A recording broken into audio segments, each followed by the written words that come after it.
Adelaida. Muchas gracias, siempre maravilloso escucharlo, profe. Profe, vamos a la siguiente conferencia y después viene nuestro espacio de interacciones y enlaces donde vamos a dialogar. Y damos la bienvenida en este punto a María José Román Gómez, que nos va a presentar su conferencia de la palabra a la imagen, vivencias de migración de niños y adolescentes. María José se conecta con nosotros desde Alemania. Ella es magíster en comunicación de la Pontificia Universidad Javeriana y en estudios internacionales de medios de la Universidad de Bonn, en Alemania. María José es realizadora de cine y televisión de la Universidad Nacional de Colombia. Ha sido realizadora de una serie de videos documentales para el Instituto Goethe en Colonia y consultora de comunicación audiovisual para la United Nations University en Bonn también. María José ha hecho además videos y bases de datos fotográficos para e-learning. Actualmente es periodista, autora, traductora y locutora en la redacción de noticias para televisión en la Organización Alemana de Medios Digitales y Televisión Deutsche Welle. Allí mismo desarrolla un proyecto de apoyo a las industrias creativas para el fomento de los derechos humanos y coordina proyectos de desarrollo de industrias creativas y cine para el fomento de la libertad de expresión. María José es fundadora de la productora de video, que ahora tú lo dices bien, María José, porque es del alemán sin idea, Leukfeuer Film, y María José se ganó una beca de fomento a emprendedores, también con un nombre alemán que ella ahorita nos contará, en Colonia. María José aquí no lo tengo en este perfil, pero es además parte integral de tripulantes en sus comienzos ahora, y por eso siempre nos encanta volverla a traer, invitarla a conversar con ella y escucharla. María José, bienvenida. Hola María Adelaida y hola a todos los que están conectados. Muchas gracias por la introducción. Espero que me estén oyendo bien. Aquí veo que no estoy silenciada, al menos, que creo que es uno de las situaciones más comunes que nos llevamos del 2020. Muchas gracias por esa introducción y muchas gracias también a Jesús de la conferencia anterior, muy interesante, y muchas gracias a quienes están como María Adelaida detrás de la organización de este evento, y qué bueno esta oportunidad para encontrarnos y hablar sobre todo lo que tiene que ver con infancia, niños, imágenes. Bueno, imágenes es lo que a mí me concierne. Yo soy realizadora audiovisual, como dijo María Adelaida, y me interesa mucho todo lo que pasa con las imágenes y dónde están los adolescentes cuando de imágenes se trata, imágenes que circulan por el mundo, redes sociales, cuando están frente a la cámara, cuando están detrás de los micrófonos, que es el caso que tenemos con el programa de radio Tripulantes. Y bueno, lo que hoy he preparado para ustedes es un recuento de un proyecto en el que participé aquí en Alemania hace 2 años, que se trató de hacer unas animaciones a partir de las vivencias de migración de los niños. Alemania, que es el país en donde vivo hace ya 10 años, para mí fue...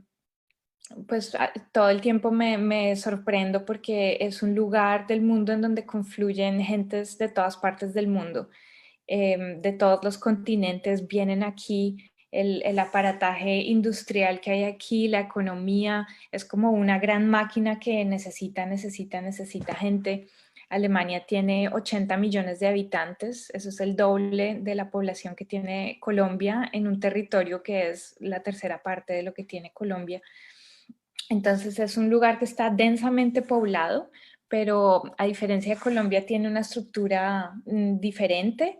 En Alemania no hay una ciudad tan grande como Bogotá, por ejemplo. Bogotá es una ciudad que tiene 8 o 9 millones de habitantes, y ese es un fenómeno que vemos en América Latina. El DF o en Brasil, Sao Paulo, son ciudades que tienen millones de habitantes, donde se concentra un gran porcentaje de toda la población del país. Y luego hay otras partes del territorio mucho menos pobladas, ¿no? Acá en Alemania lo que vemos es muchas ciudades de tamaño pequeño y mediano. Y acá el lugar donde yo vivo que se llama Colonia.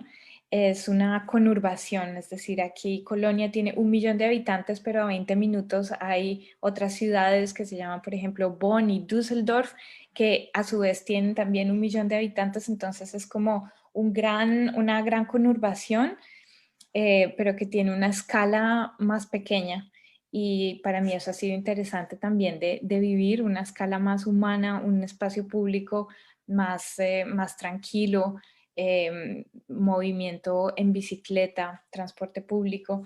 Bueno, son cosas de experimentar una ciudad muy interesantes, pero que vienen a un costo también económico muy grande y, como les decía, un aparataje que, que necesita migrantes, necesita gente que venga con otros conocimientos y con otras necesidades a cumplir tareas dentro de ese gran aparato. Y a mí me parece muy interesante todo el tiempo estar pensando qué significa eso y yo misma en mi posición de migrante aquí en Alemania. Me gusta mucho estar mirando en el tiempo que yo llevo acá. He conocido más personas de América Latina que en los 30 años que yo vivía en Colombia y me pregunto por qué pasa eso, y cuáles son los imaginarios de migración que se tienen, que normalmente son muy negativos cuando uno ve las noticias, todo lo que está pasando con la migración, por ejemplo, de Venezuela en el territorio de Sudamérica, Colombia, que lo ha recibido de primera mano, o qué decir en Centroamérica, toda la migración que va hacia el norte persiguiendo un sueño que uno se pregunta de dónde viene el deseo. Viene de una necesidad, obviamente, de unas situaciones locales muy complicadas de pobreza, de violencia, de falta de oportunidades, pero también ahí lo que yo pienso es que hay un combustible de imágenes que circulan en unas redes y hay, yo qué sé, el sueño americano, hay un ideal de que en otra parte es mejor y de que hay que ir hacia allá, y esa esperanza, esa imagen es lo que mueve a muchísima gente a dejar su territorio natal y moverse buscando otras oportunidades. Y eso pasa en América Latina, pasa en África, pasa en Asia y acá. Entonces, en Europa otra vez y en Alemania en particular, es interesante ver cómo desde el 2015 migración y esa oleada, porque se habla así de una oleada que, si uno lo piensa bien, es una imagen bastante negativa, ¿no? De gente que viene escapando de conflictos como el de Siria, como por ejemplo, y la pobreza, Libia, en norte de África, y es gente que emprende unos viajes muy complicados a un costo de verdad, pagando muchas veces con la vida para llegar a un lugar en donde además, si logran llegar a pesar de todas las dificultades, lo recibe una barrera, ¿no? Una barrera social, que es todo este imaginario negativo, cuando en realidad, si uno mira, el aparato social necesita de toda esta gente, y cuando hay un encuentro de culturas, se producen sinergias y hay una riqueza muy grande. Pero es difícil poner todo esto en balance y bueno, y lo que yo quiero y lo que presenté y preparé para hoy es qué pasa además con los niños que vienen ahí, porque muchas veces son niños, adolescentes, familias que viajan con sus hijos o familias que se quedan y solamente pueden conseguir los medios para mandar a ese viaje a una persona y llegan adolescentes aquí. Además que cuando llegan adolescentes hay leyes para pedir refugio y eso que hacen que las cosas sean más fáciles para los menores de edad, porque pueden acceder más rápidamente a un lugar en casas de habitación para refugiados, para gente que busca asilo político, también porque tienen derecho a entrar directamente al colegio, también porque los niños, pues como ustedes saben, pueden adquirir un idioma muy, muy rápido. Entonces hay muchos casos de familias migrantes en donde los niños se vuelven un actor fundamental dentro de la familia porque son esas personas que aprenden el lenguaje extranjero muy rápido, están yendo al colegio y son los primeros que tienen contacto con el país receptor y se vuelven esos traductores de sus padres. Entonces, los niños que viajan, los niños migrantes, tienen un papel fundamental.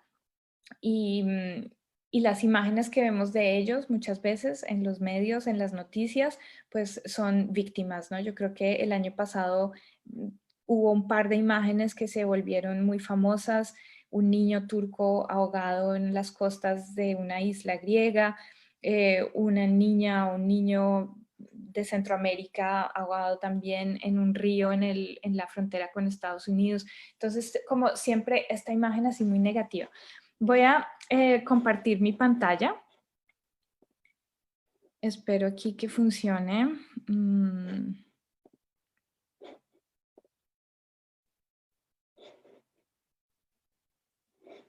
Bueno, espero que estén viendo acá la diapositiva, ¿no? De la palabra la imagen. Ok. Entonces, como les decía, tenemos todos estos niños que viajan. Es un hecho real. Muchísima gente viaja en este mundo. Para muchos ese viaje debería ser un derecho humano, ¿no? Como los pájaros que viajan de estación en estación. Nosotros seres humanos pues tenemos en este momento un sistema político, social, donde hay unas fronteras entre estados nacionales y eso coarta esa libertad de movimiento en muchos casos. Y sin embargo, hay viajes, legal, ilegalmente o como sea.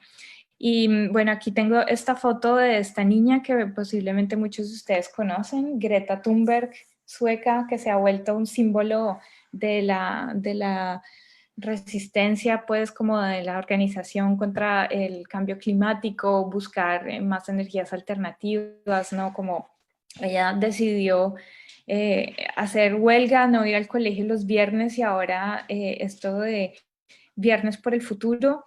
No sé si allá en Colombia y en América Latina es tan fuerte como aquí en Alemania, pero aquí ya se ha vuelto una cosa como casi institucionalizada. Y bueno, lo que yo veo es que hay, un segundo, hay adolescentes, imágenes que viajan y la imagen de ella pues se ha vuelto global, digamos. ¿Y qué generan esas imágenes? Pues son estas palabras que anoté aquí. Muchas veces son una inspiración que incita a otra gente a tomar acciones. Esto yo lo llamo como un activismo, ¿no? Puede haber otras personas que simplemente reaccionan con indiferencia a eso. Otro grado ya más agudo de indiferencia sería como el cinismo, como ya no me importa todo lo que pasa ahí, yo igual ignoro, sigo haciendo lo que estoy haciendo. Y también otra cara de la moneda, otra cara del activismo es la radicalización, ¿no? Cuando ya se vuelve un seguir unas posturas mucho más extremas y cortar con lazos familiares, lazos de amistad para poder seguir a un movimiento y hacer parte de ese movimiento. Entonces, acá me parecía interesante ver que esta niña, claro, ya viene de un país del norte global y tiene una causa que es esta del medio ambiente y pues ella puede viajar como muchos otros no pueden viajar. Estas imágenes son del 2019, cuando ella que dice que no quiere viajar nunca en avión porque eso genera demasiado CO2. Entonces atravesó el Atlántico en un velero porque el plan era que desde Suecia se iba a ir a Chile, en donde en Chile en 2019 iba a haber una conferencia de las Naciones Unidas del Medio Ambiente. Esa conferencia finalmente se canceló por los sucesos políticos que hubo en Chile, las demostraciones, etcétera. Todo esto era en el mundo antes del corona, pero bueno, era interesante ver que esta niña estaba atravesando un océano en un barco y cuando llegó había gente que la estaba esperando, otros niños que la admiraban y esto para mí era una cara muy distinta de la moneda de todos estos otros niños que viajan atravesando fronteras naturales, mares y desiertos para también tienen una causa, buscar un mundo mejor, un futuro y sin embargo qué distinta es la recepción y cómo todas estas imágenes que circulan en los medios pues van alimentando también un discurso, una manera de ver la vida, de ver el mundo que a veces es tan fuerte que, claro, pone a la gente en la situación de tomar una decisión tan fuerte como la migración. yo la he vivido, pues la migración, como les decía, llevo 10 años viviendo en un país distinto y he vivido lo que es ese choque de culturas, lo que es aprender un idioma, eh, empezar a entender cómo funcionan las cosas en otro sistema, encontrar uno, reconciliarse uno mismo con su identidad, encontrar el posicionamiento. Es una experiencia muy fuerte la migración, muy interesante, pero también supremamente fuerte y pues para mí es interesante ver qué pasa con los niños, con quienes viven en su infancia esta experiencia.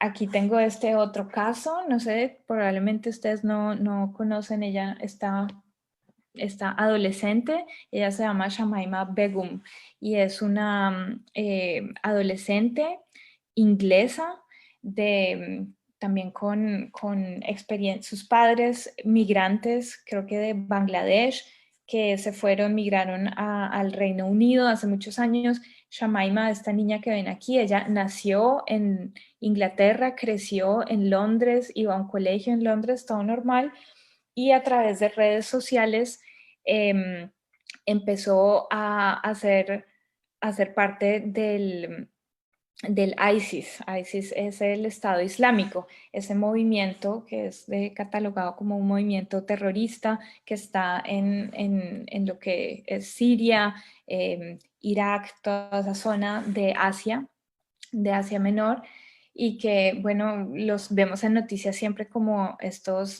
terroristas que son radicales musulmanes. Y entonces es ver que esta niña que estaba asistiendo a un colegio normal en una ciudad como Londres, a través de redes sociales empieza a adquirir información y empieza a sentirse muy cercana a esa causa del Estado Islámico, al punto que con 15 años encuentra la manera de viajar sin el permiso de sus padres en avión hasta Siria para casarse allá con un soldado y aportar, digamos, a esa causa, ¿no? Que en ese caso lo que necesitan son soldados, vida, y entonces ella, aquí la vemos, es una foto del 2019, acababa de nacer su tercer hijo, y era un momento en el que en la guerra siria, la ciudad donde ella vivía, que era el último bastión o uno de los bastiones más grandes de Estado Islámico, pues fue bombardeado y todas las mujeres que vivían ahí con niños tuvieron que salir y llegar a campos de refugiados de Naciones Unidas en Turquía. Y en ese momento que ella llega ahí con 19 años, este era su tercer hijo, los dos hijos había tenido antes ya habían muerto, este niño también murió y en ese momento ella dice como, uy no, creo que ya me di cuenta que fue un error, quiero regresar a mi país. Pero entonces el Reino Unido le quitó la ciudadanía, dejó de reconocerla como ciudadana, negándole así el derecho de ser repatriada. Y bueno, este es simplemente un caso de ver cómo ese atravesar fronteras por distintas causas políticas o sociales, pues tiene unas consecuencias muy distintas y la invitación aquí es a mirar cuáles son esas imágenes que están circulando, qué es lo que estamos viendo y qué puede generar, en qué acciones se puede transformar todo eso.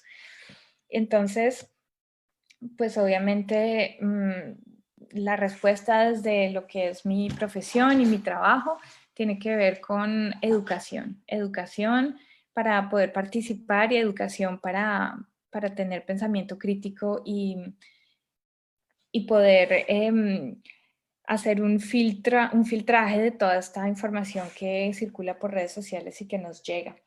Entonces, como yo trabajo en esta organización alemana que trabaja para medios para el desarrollo y desarrollo de medios, que se llama Deutsche Welle, en un apartado, un departamento especial que se llama Deutsche Welle Academy, en donde se producen muchos materiales para lo que ellos llaman Media and Information Literacy, que son precisamente herramientas para maestros y para activistas que trabajan con comunidades para que la gente tenga herramientas cómo analizar esas ofertas mediáticas que pasan por ahí, ¿no? Porque ya no solo vemos televisión, sino que estamos viendo videos y fotografías, historias en diferentes redes sociales. La gente tiene perfiles en Facebook y en Twitter, en Instagram y en TikTok y YouTube, y bueno, todo el día uno está conectado viendo cosas.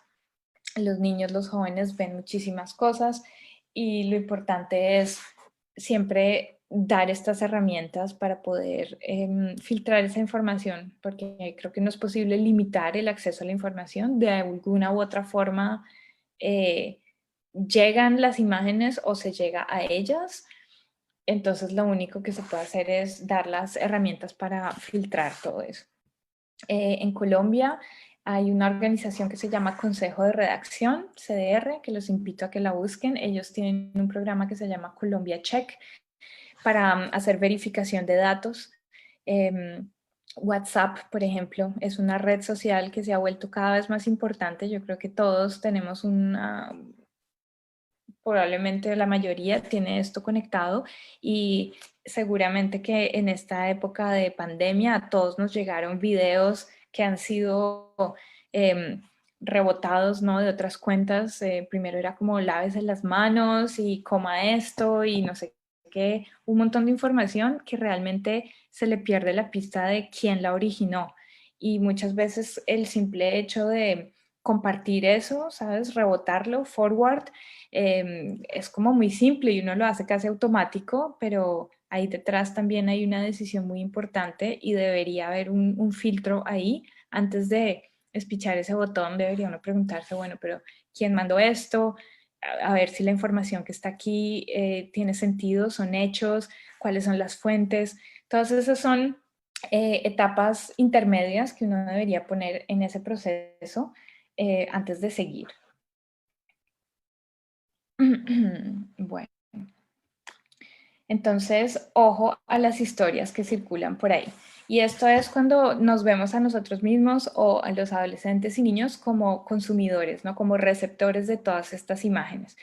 Pero, pues a mí también me interesa mucho ver, como les contaba antes, qué es lo que pasa cuando los niños son productores, qué es lo que pasa cuando ellos están detrás de las cámaras, o qué es lo que pasa cuando escuchamos y son ellos los que cuentan las historias, ¿no?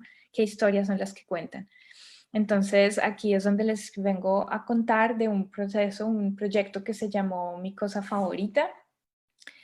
En este caso eran unos cortometrajes que se hicieron para bueno, en el marco de un proyecto del Goethe Institut.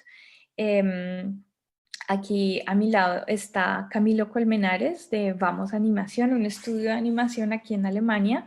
Camilo también trabajó en el proyecto de Tripulantes allá en Bogotá, y entonces lo voy a invitar aquí para que nos cuente un poquito sobre qué fue este proyecto antes de mostrarles las dos de esas animaciones que se crearon ahí. Entonces, Camilo, cuéntanos primero que Hola a todo, todos.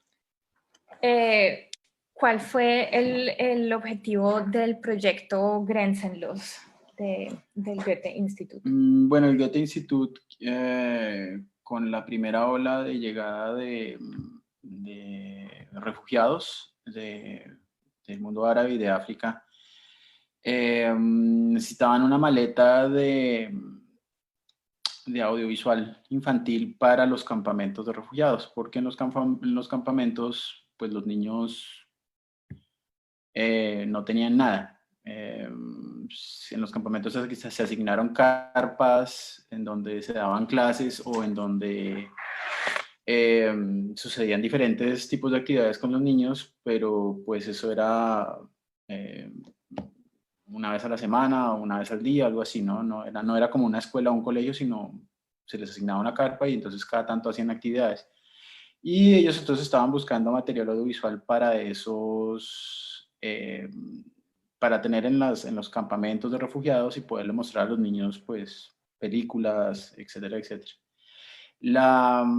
Ellos en inicio estaban buscando proyectos infantiles y estaban buscando alrededor de 10 películas, algo así.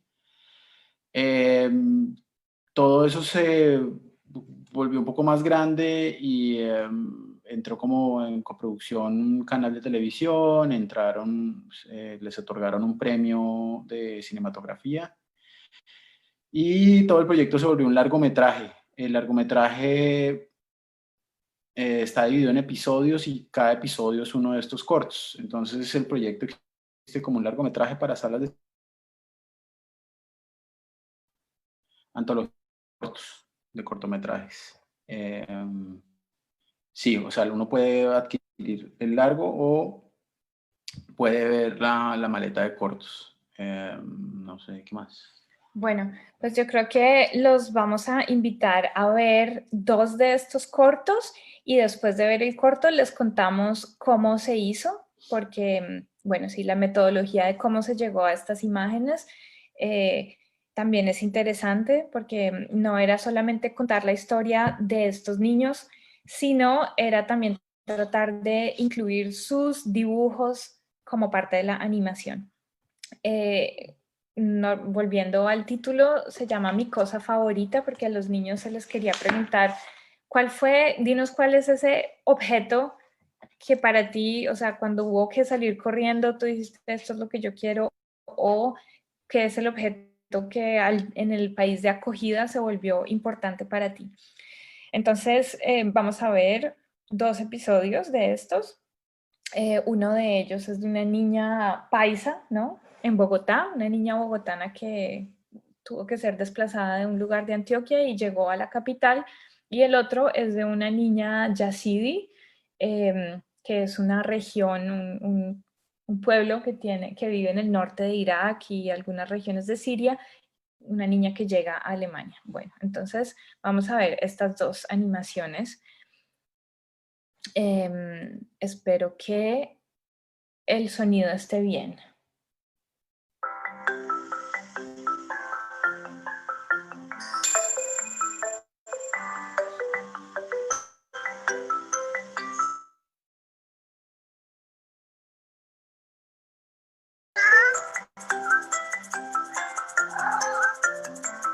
Hola, soy Sara y Maurice.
ahora voy a saltar al de la niña Yazidi. ¿Aquí empieza?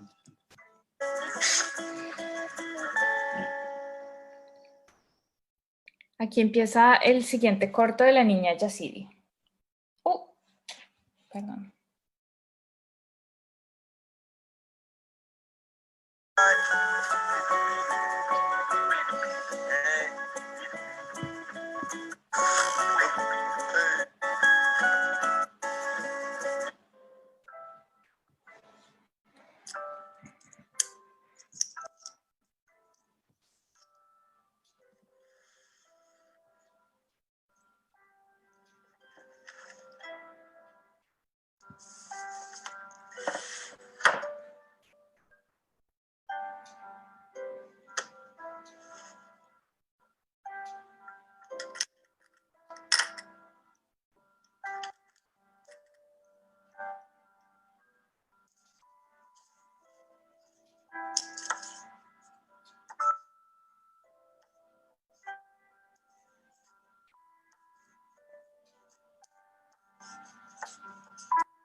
Hola familia.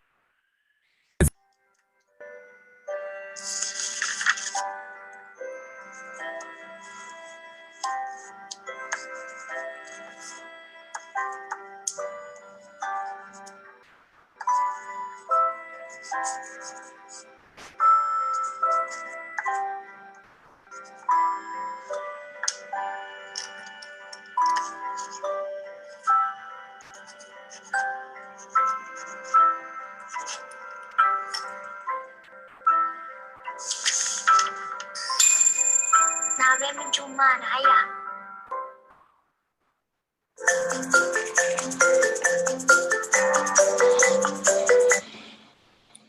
Bueno, este fue el resultado de ese proceso de animaciones. Camilo, cuéntanos cómo fue la metodología que usaron. Ustedes hicieron talleres con estos niños, cómo encontraron a los niños y la historia, etcétera. Bueno, la primera idea que tuvimos era hacer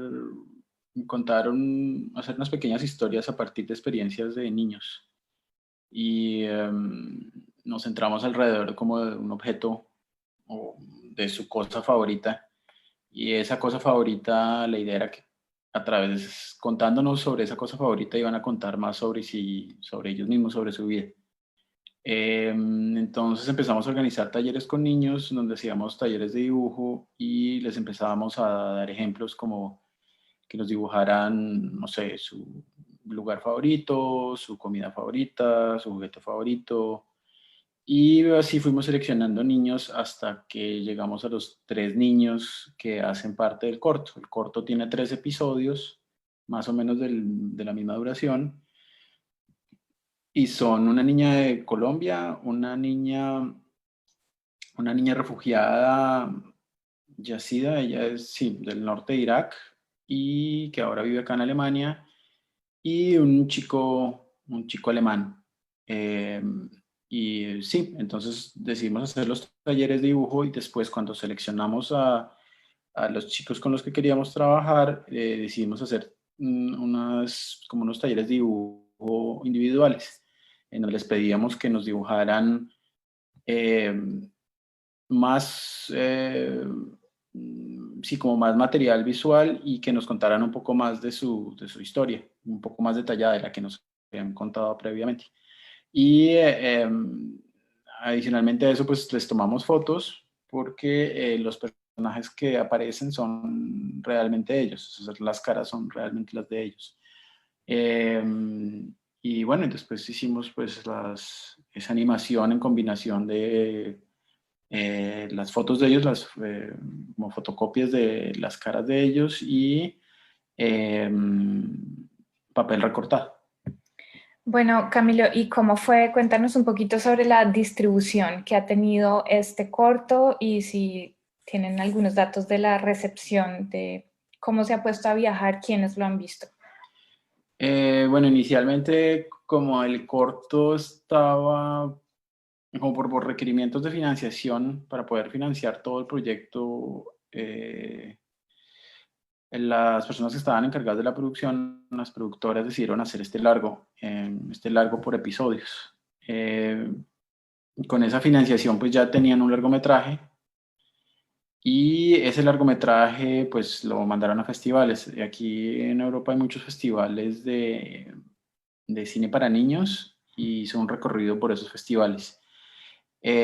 También decidieron, como tenían los cortos independientemente, o sea, los cortos individuales los tenían como películas propias, eh, decidieron enviar los diferentes cortos a diferentes festivales, y también de festivales de cine infantil. Eh, y pues ahí, ahí tuvo pues como un primer recorrido y también hicieron algo que es muy usual acá, es hacer proyecciones para colegios, en donde, no sé, se invita a algún colegio a que participen de una proyección y van 2, 3 salones, no sé, 40, 60, 80 niños a ver una selección de corticos. Sí, eso fue como la primera fase. Después, porque el canal de televisión pública acá había invertido dinero, ellos tenían derechos de emisión. Entonces después salió por la televisión pública. Digamos que la televisión pública del occidente de Alemania, porque acá las televisiones son federales. Bueno, No sé qué más. ¿y en esas proyecciones hubo algún comentario de los niños que hacían parte del público que te hubiera quedado en la memoria o algo así? No, pues también pues fue un poco chistoso porque a veces llevaban niños muy pequeños que no alcanzaban a entender todo, o ya llevaban pues adolescentes o jóvenes ya muy grandes que ya no les parecía interesante, ¿no? Cuando llevaban así niños como de edades medias, como no sé, 10 años, les va bastante, o sea, les gustaba bastante y preguntaban mucho como sobre la técnica de animación, les llamaba bastante la atención. Hubo una proyección en donde se llevaron a niños refugiados y para ellos el último corto es como muy entendible, ¿no? O sea, lo entienden de una porque tienen los referentes casi vividos, ¿no? Ellos vivieron esa experiencia de cruzar Mediterráneo, de ser desplazados de la guerra en Siria, o etcétera, etcétera. Entonces reconocen todo, como lo que con niños alemanes de pronto tienen problemas en reconocer, ellos lo reconocen de una. Bueno, muchas gracias, Camilo. Vale. Entonces, pues nada, este proyecto es así un ejemplo que para mí es muy interesante de ver cómo se pueden contar esas historias y las vivencias de los niños y abre muchas preguntas acerca de cuál es la mejor manera de contarlo, cuál es una estética audiovisual que pueda llegarle a unos niños y definitivamente en qué plataformas se puede mostrar, en qué contextos se puede mostrar, como que hay una necesidad de pensar en la estrategia de distribución de un audiovisual y pensar directamente desde el principio cuál es el público al que se quiere llegar para poder producir un impacto. Entonces, interesante para todas las personas que trabajen con niños, que tengan acceso a historias interesantes, de pronto hacer equipo con realizadores audiovisuales para poder diseñar una estrategia de utilizar el audiovisual para poner a rodar un mensaje, un video que puede ser en el caso como de estas animaciones, utilizarlo dentro de un marco, dentro de una estrategia, un dispositivo que permita, como decía Camilo, llegar a salones de clase, mostrar esto y armar una discusión, ¿no? Porque yo creo que la animación así solita, si uno la piensa dentro de una programación, dentro de una plataforma llena de contenido como, yo qué sé, Disney Plus o Claro, o todas esas plataformas de contenido por demanda que hay ahora, pues de pronto se pierde, ¿no? Necesitamos hacer unos audiovisuales que estén amarrados a una estrategia de distribución audiovisual con un objetivo muy claro de cuál es el impacto que queremos crear, cuáles son las preguntas que queremos sacar de ahí, qué es lo que queremos activar en ese público al que le queremos mostrar estas historias. Bueno, veo que María Adelaida aquí se adelantó, no sé cómo voy de tiempo, tengo todavía como unos 10 minutos. No, María José, te había avisado hace 5 minutos que nos quedaban 5 minutos. Bueno, pues entonces, perfecto, quedó así porque ya les conté lo que quería contarles de la metodología, ya hablamos. Este es otro corto que me habría encantado mostrarles, pero les voy a pasar por el chat el link para que lo vean. También es una animación que nos cuenta historias de niños de desplazamiento, en este caso en un país que se llama Georgia, que también tiene todavía un conflicto étnico muy fuerte y como en muchas partes del mundo, pues hay desplazamiento y hay niños que quedan marcados por estas historias de migración. Y para terminar, pues las preguntas, ¿no? ¿Quiénes producen las imágenes que circulan en redes sociales? ¿Qué intereses hay ahí detrás de eso? Y si yo mismo quiero producir imágenes, ¿cuál es el mensaje que quiero poner a circular y en dónde? Entonces, muchas gracias y adelante y quedo ahí lista para preguntas después. Gracias, María José. Gracias, Camilo. Maravilloso haberlos tenido a los dos y ver todo eso que ustedes no paran de producir. Gracias. Abrimos entonces, María José, Camilo, profesor Jesús, nuestro espacio Interacciones y Enlaces, guiados por las profesoras Marta Elena Barreto, profesora